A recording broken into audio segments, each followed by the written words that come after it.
Someone with a victim mindset is always looking for some made-up, make-believe villain to blame for all of their problems and some ridiculous, usually self-imposed situation to suffer from. Now, I'm paraphrasing Steve Maraboli here, but did you ever wonder why most leftists get all caught up in Star Wars? Especially over on Disney, trying to rehash it, and Star Trek too. Why they get so completely immersed in those worlds? Because all of the heroes are all victims.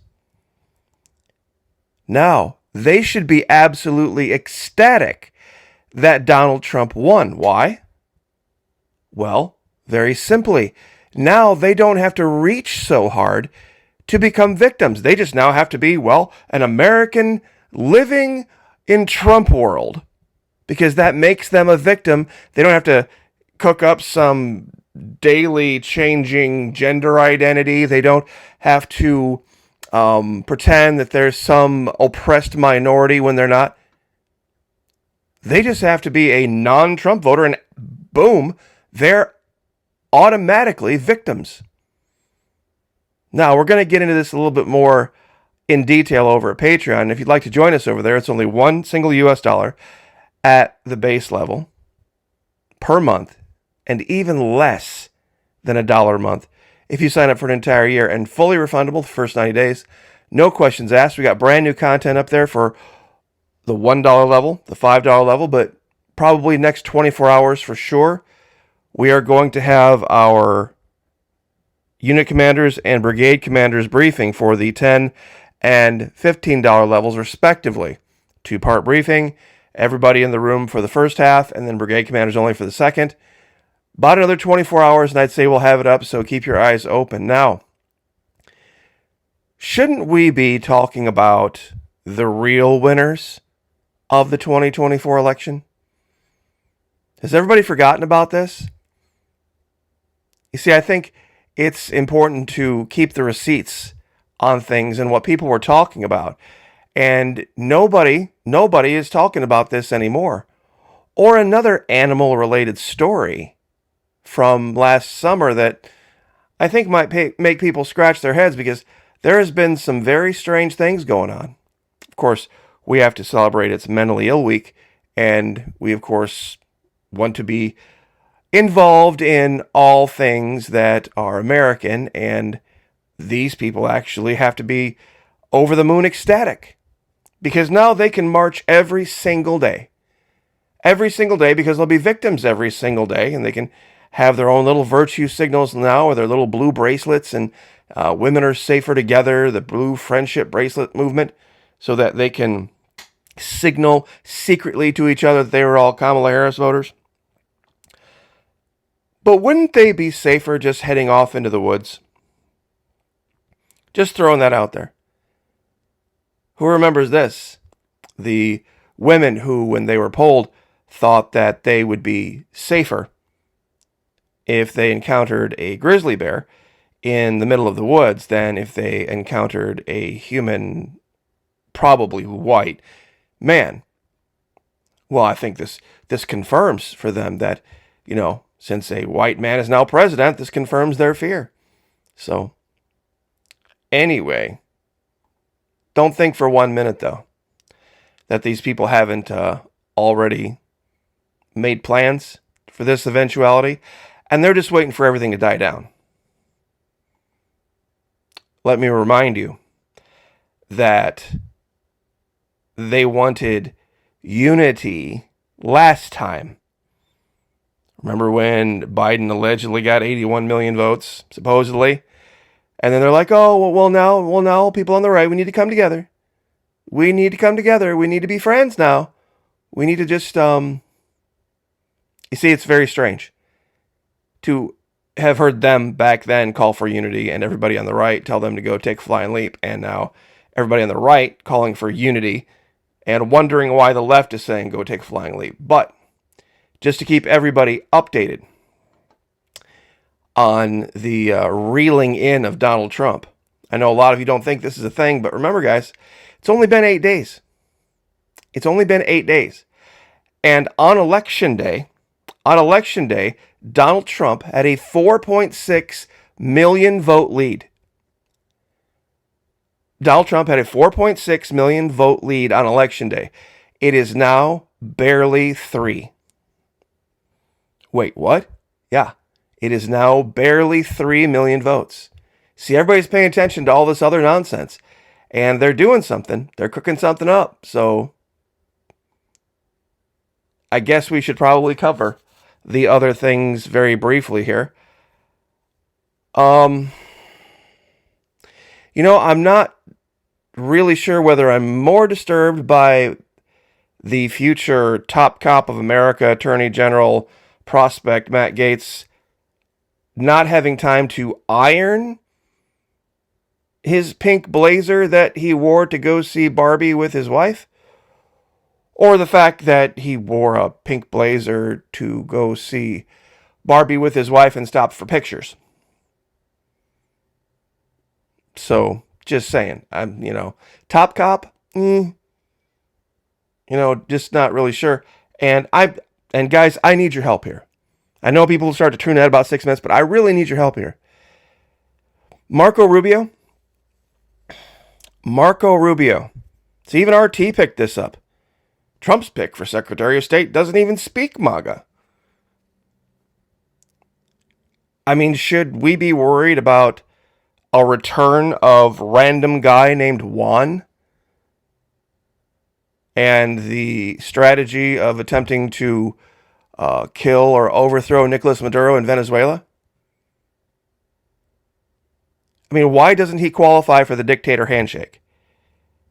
We've shown in the last Trump presidency that he shook hands with the leader of China, the leader of North Korea, the leader of Russia, a man named Muhammadu Buhari from Nigeria who was installed literally in an actual military coup, shook hands with him, invited him to the White House. Who else? But Nicolas Maduro, the leader of a country that used to be our ally. Just, and Tulsi Gabbard. I said on this channel multiple times years ago, I gave up on it. I said, look, maybe a good choice for the leadership in our country might be somebody who is a, lieutenant colonel in the U.S. military and distinguished career and kind of middle of the road, but leaning right. And I was, she's a plant. She's a WF, VF this, CFR, WEF, some other, ridiculousness. And now her journey to the right has been complete. She's converted to become a Republican. And now she's going to be the director of intelligence. Director of DNI, Director of National Intelligence under Trump. And this is a really great read. There's a lot of Trump supporters out there who are all sorts of upset by John Thune edging out Cornyn and Scott for leadership of the Senate. But this is from 5 March 2024. South Dakota, let's see, what is it? News from the States. Inexcusable to endorsable, Thune's journey with Trump. It seems like this was set up a long time ago. A lot of people are like, well, Donald Trump didn't want John Thune. I'll give you the link to this article. And there's some it's very strange timeline. Last February, Donald Trump won South Carolina Republican primary. According to The Hill, that night, Trump got a call from South Dakota Senator John Thune, the second highest ranking Republican in the Senate. Then on Sunday, February 25, Thune endorsed Trump. And then on Wednesday, 3 days later, Senate Minority Leader Mitch McConnell announced his plans to give up the top job. That's very interesting, given Thune's history with Mr. Trump. And my only issue with Pete Hegseth for Secretary of Defense is that he was a major and a platoon commander in the Army, which is fine. It's kind of a big promotion, if you ask me. I mean, maybe there might have been a colonel out there, or maybe even a brigadier general somewhere. That's a big promotion, but he's not shy about the fact that, well, I'm just going to say it. He was married to one woman and didn't work out, and then he married another. And while he was married to wife number 2, he started sleeping with a Fox News producer and got her pregnant. And he had had kids from the first woman. And so that woman was also married, the woman he was sleeping with, the Fox News producer, and she had kids. And so they went and respectively divorced their spouses and now have this happy family together. There was a time in the U.S. military that if you committed adultery, you could be dishonorably discharged. Apparently, that's not the case anymore. But it's kind of like the situation with Hannity and Little Miss Bible, Ainsley Earhart. You know, little Miss, let's go read the Bible and, be all moral and Christian and upright, even though she was sleeping with Sean Hannity while he was still married to his wife, and even moved into his palatial mansion while his wife and kids were still there. Secretary of Defense, position of trust, and confidence. And as far as Tom Homan, he tried to refute something The View said about deporting U.S. citizens. It's kind of half true. Because when asked, he said, well, what if, there's a couple here legally, they're citizens, and they have, say, a grandma and perhaps a cousin that have come here and they're illegal, and if you try to deport them back to Mexico, they'll have no way to support themselves or take care of themselves back in Mexico. So the entire family, de facto, by result of your action, will be forced to go back to Mexico, was kind of the point being made. And so he kind of contradicted himself on that. And I know we started off with little kittens that are like, whew, boy, no more immigrants in Ohio are going to eat us. I read the story on this thing with Kristi Noem, the alleged or proposed new Homeland Security Secretary, that she had a 14-month-old dog, which is just a pup, that apparently, I don't know what her problem was with it, but she took a shot at it and wanted to try to end it and missed. And then, I don't know how you do that, had to go get more ammo to finish the thing off. And I grew up on a farm, and I knew that, things happened, and, have a dog get mange, or we had, cats that would get trampled by cats, or cats trampled by cows, and you'd have to put them down. I mean, things happen, but that's not what the case was here, so I'm just saying some of these choices are a little, maybe getting out over his skis a little bit on some of this stuff and trying to pay favors back before anything is done, so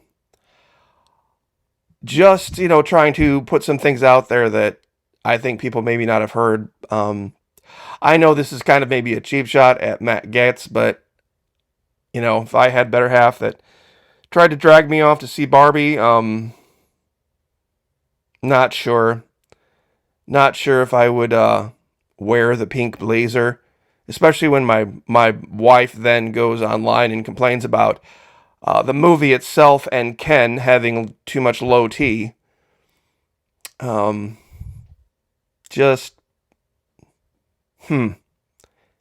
It just seems suspect to me. I mean, maybe it's just me. I don't know. Maybe it's just me, but what do you think? I guess that's all I'm doing right now. What do you think is going on? I mean, this is a lot for 1 week. A lot, so I think it might be too much for before Thanksgiving, before certificates of ascertainment, before the Electoral College meeting has even occurred, which is 5 days before Christmas, to have already, gone through all this, and then, the meeting with Biden, shaking hands, everybody's friends, we're all pals, we're all buddies now, there's no problems. I'm asking, but I don't think people are looking at this perhaps the right way. I think there's a lot of people on the left who enjoy and will be comfortable being victims for the next 4 years.